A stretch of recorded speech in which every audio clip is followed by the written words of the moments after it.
Hello, Society for Diversity. My name is Mamadou C. Taylor. Very excited to put together this short presentation for you as part of the second round of interviews. Well, I said interviews, but second round of reviews for who you would like to speak at your conference. I'm going to share my screen now, and give me just a moment. I'm using Blackboard Collaborate. It's been pretty easy for me to share using this platform. All right. So just starting from the beginning, the topic that I sent into you all was diversity, equity, and inclusion reimagined. The leadership in educating students on the concept of competition. And this is an evolution of multiple things that I've been working on for years. I did a presentation at the North Carolina A&T Leadership Studies Conference talking about educating students on the competitive environment of education, just trying to get them to understand the process.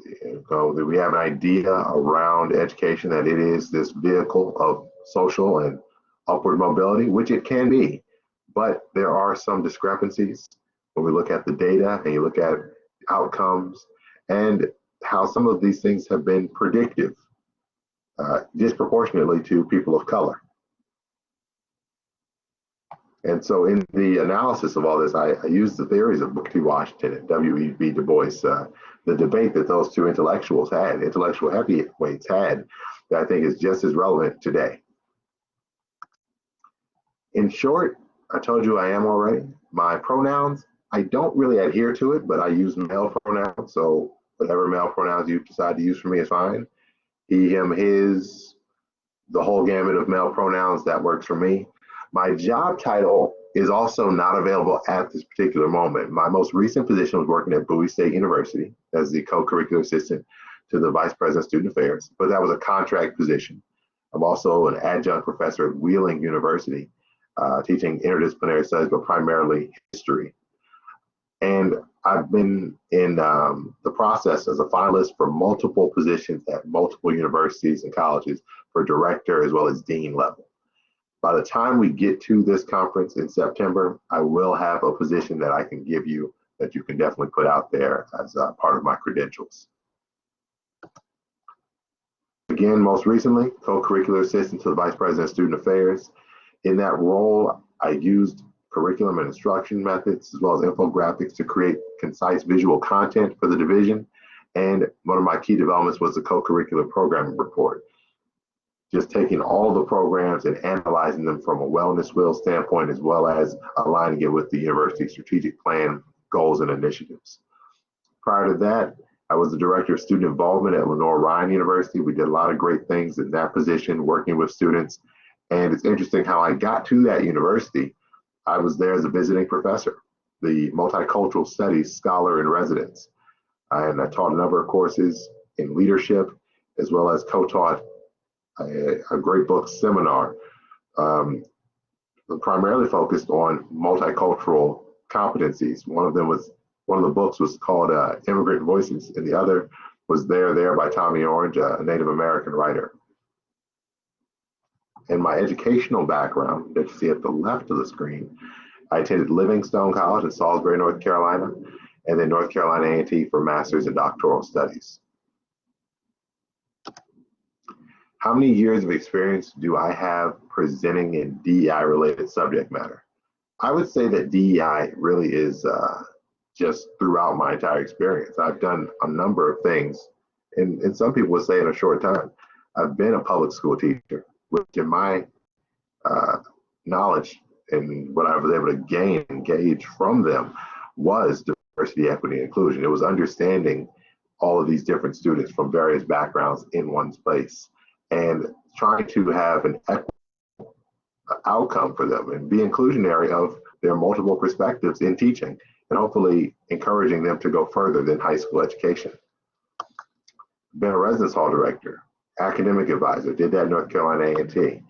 Multicultural studies scholar in residence. That was my first experience as a college professor, and it was very enjoyable. Also an adjunct at Wheeling. African American Studies curriculum and instructional design reviewer for Charlotte Mecklenburg Schools, and Director of Student Involvement, Assistant to the VP and Student Affairs at Bowie State. In all these different roles, I've had the chance to present at conferences. Some of them have been largely presentation, PowerPoint based, same type of stuff that I would do online. And I'll talk more about some of the presentations I've done online, but in every single position I've had to be innovative and technologically savvy. Have I presented virtually before? Yes. Done a lot of things through the pandemic, not as much as I would like, but a friend of mine was doing a podcast. He's held it, What's to Say with Dr. Kim Ray. We talked about higher education and HBCUs in particular. Also, for my alma mater, I was a panelist for the Big Read through the National Endowment for the Arts. The book we were talking about was based on the life of the first Black heavyweight boxing champion, Jack Johnson. And because of my doctoral research on Muhammad Ali, which incorporated things I learned about Joe Louis as well as Jack Johnson, it was just timely for me. And also, I was among the most qualified people to speak on the subject. And multiple interviews, presentations for colleges and universities. So like I said, I'm in multiple finalist processes right now. And I just do this every other week, talking to people and presenting virtually.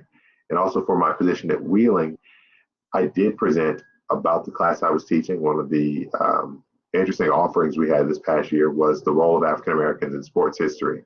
Again, one of my expertise from my research. And that was a virtual presentation. So how do I intend on sharing and engaging my audience, sharing my information and engaging the audience? Same way that I've been doing it. PowerPoint, like what I'm doing with you now, screen sharing, video enhancement, and engaging tone. You have to always be engaging when you speak to people, whether it's in person or it's online, and questioning.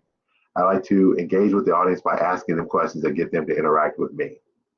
I'd be very happy to present at your conference. It sounds like a great topic and something that I think could really influence a lot of hearts and minds. And that's really what I'm into. Thank you.